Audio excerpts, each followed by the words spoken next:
Wherever you are, light it up, and I'll find you.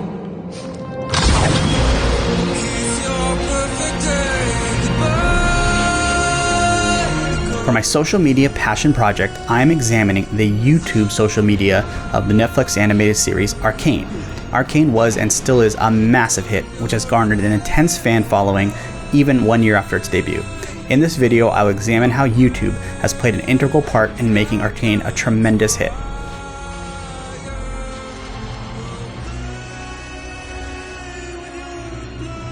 To say that I like Arcane is a bit of an understatement. I learned of Arcane simply through a Netflix suggestion. After viewing the first episode, I was hooked. I had no prior knowledge of Arcane or the video game franchise it is based on. In fact, because I knew so little about it, I enjoyed it even more, because I had no expectations.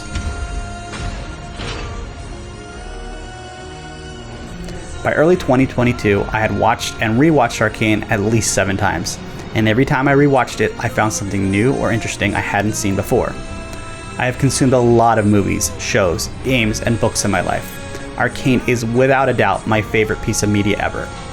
Quickly, the story is exceptional, the characters are fascinating, the animation and action are unlike anything I've ever seen before. It feels more real than many live-action films. It is never boring and immensely cool.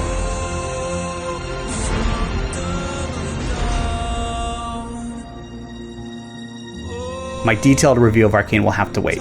But before I dive into the social media marketing of Arcane, let me introduce the show with a little more facts and a little less emotion. In November 2022, after more than 6 years of development, Arcane debuted on Netflix.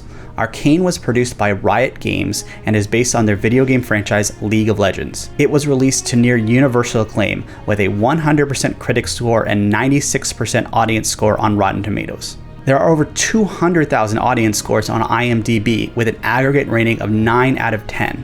And as of this video, Arcane holds the number 24 spot on the list of top 250 TV shows according to IMDb's ratings. In 2022, Arcane swept the Annie Awards, the animation industry's Oscars, and won every top animation award at the 2022 Emmys, beating longtime favorites like The Simpsons. So how did Netflix and Riot Games introduce Arcane to the world?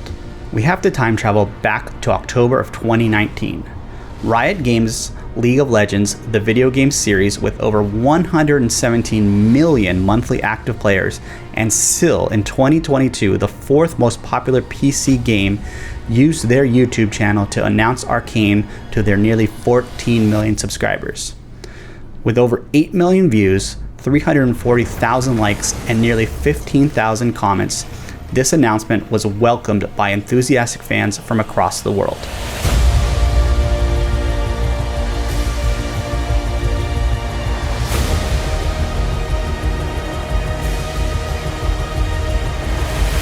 YouTube has become an integral part of the Arcane social media experience. From a brand perspective, the marketing teams were able to use YouTube to great effect.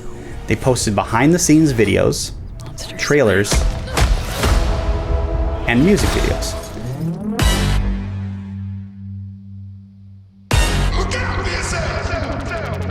I wake up to the sounds of the silence that allows for my mind to run around with my ear up to the ground. Riot Games and Netflix teamed up with UK-based agency We Are Collider to create real-world pop-up experiences, bringing the world of Arcane to life. The team at We Are Collider even took over the world's tallest building, the Burj Khalifa in Dubai, to promote the show and shared it online with this epic video. The misery, everybody wants to be my enemy. Smell the sympathy, everybody wants to be my enemy. I spoke with Natasha Blevins, We Are Collider's creative director, about their work. So what I'm going to do in this part of the presentation is I'm going to show your work. So if you can just briefly sort of just give a 1,000-foot overview of what you guys did to support Arcane. What was the activations? Our project was pure and simple, a love letter to the community. It was very much about giving the loyal League of Legends community something that they could latch onto in the real world that would create the hype and build the anticipation ahead of the Arcane launch. And little did they know that that would actually bring in new viewers, that weren't from the league. And we wanted very much to make this a global event.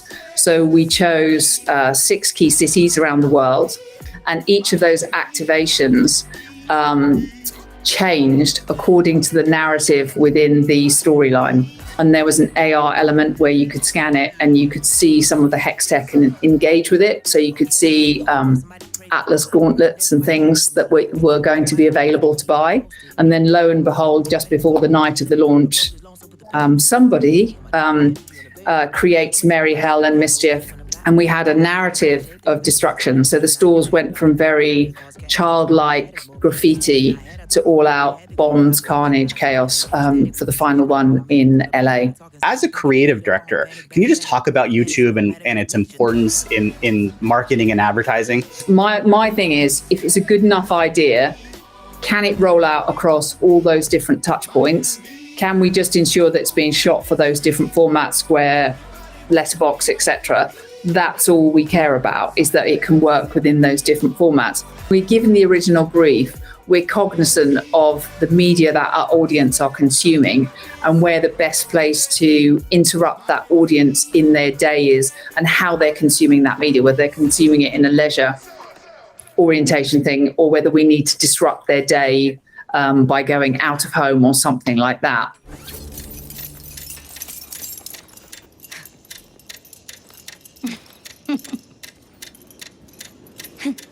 The second major activation came in the form of an interactive live experience, where the team at Secret Cinema, an experiential events company, constructed entire sets from the show. Guests were invited to dress as different factions and participate in various activities. And while cell phones were supposed to be banned from the event, YouTubers and TikTokers were able to document their experience and share it online. And the third activation, which blended both online and real-life experiences, saw Riot leveraging their 117 million active League users. They used the Secret Cinema sets to broadcast and livestream the series premiere, which was both simulcast on Twitch and YouTube.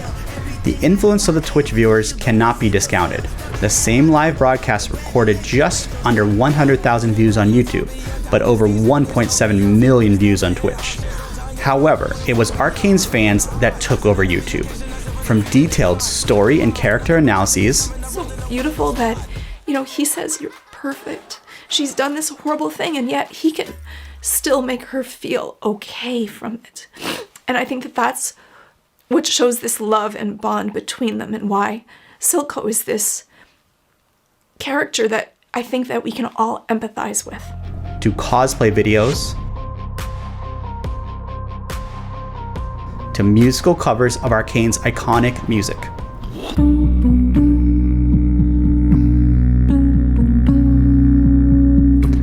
Arcane fans have given this series a whole new life online.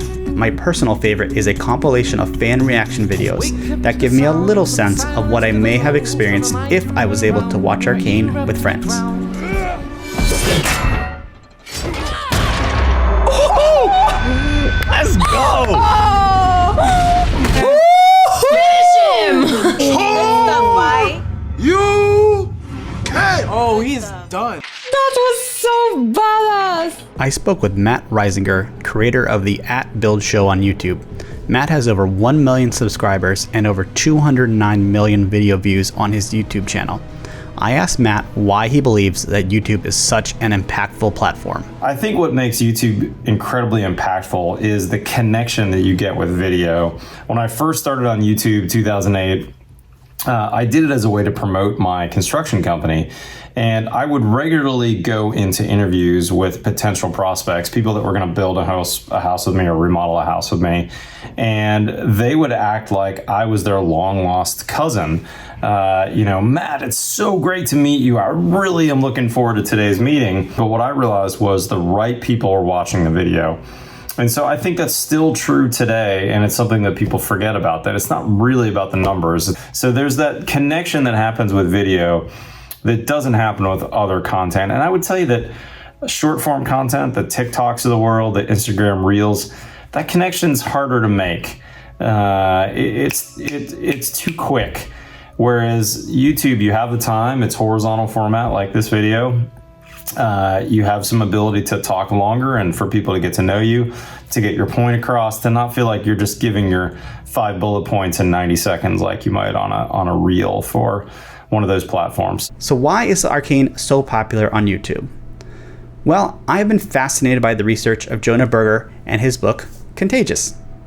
In his experience, he has defined 6 elements that are essential to making any idea catch on. He calls them STEPs. STEPPS.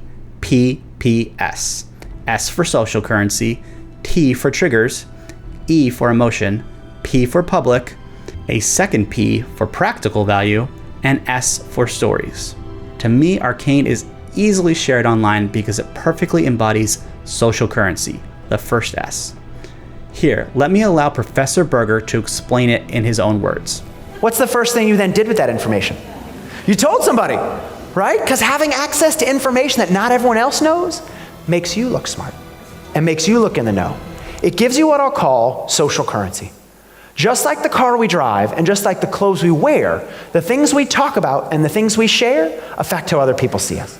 So one way to get people to talk about us, our message, our product, our service, our idea, is to make them look good. We select among the things that happen to us what to talk about and share to selectively make ourselves look good to others. That's true. We all do it. Everyone does it.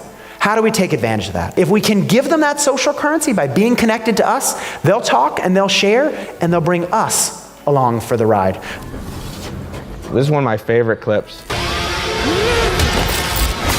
In the story, the boxing thing is something her sister does. And so this Talking is about Arcane makes people look good. The show is cool, complex, and dare I say, a little sexy. The show is also remarkably inclusive, which allows a lot of different people to find something of value in the show. And I finally checked it out, and oh my gosh, everyone, legitimately, Arcane Season 1 might just be my favorite show this year. This show feels like it was absolutely made for me. Now we have to ask, is all this YouTube content having an impact? Well, if we look at the last year of YouTube posts using BuzzSumo's content analyzer, we can see a lot of engagement across multiple social channels. Facebook and Reddit dominate the social platforms where the videos are being shared and engaged with. One of the most successful platforms for sharing Arcane content is a Facebook Arcane fan page, which boasts over 75,000 members. Here, members share their takes, theories, and post their own Arcane-made fan art. So what are some of the things we can learn from Arcane on YouTube? Are there any lessons we can learn from one of the most ambitious and successful animated projects? For starters, do not limit the ability for passionate people to discuss your work. Many of these online videos could have been taken down for copyright violations. Netflix and Riot Games have allowed these to remain up, and by doing so, thousands of people are being exposed to Arcane directly or indirectly from these YouTube content creators. Why spend money on advertising a show when fans will do it for free? The YouTube videos have given Arcane a life beyond just Netflix. The show is less than 6 hours long, but now Arcane fans have hundreds of hours of YouTube videos they can consume as they eagerly await a second season.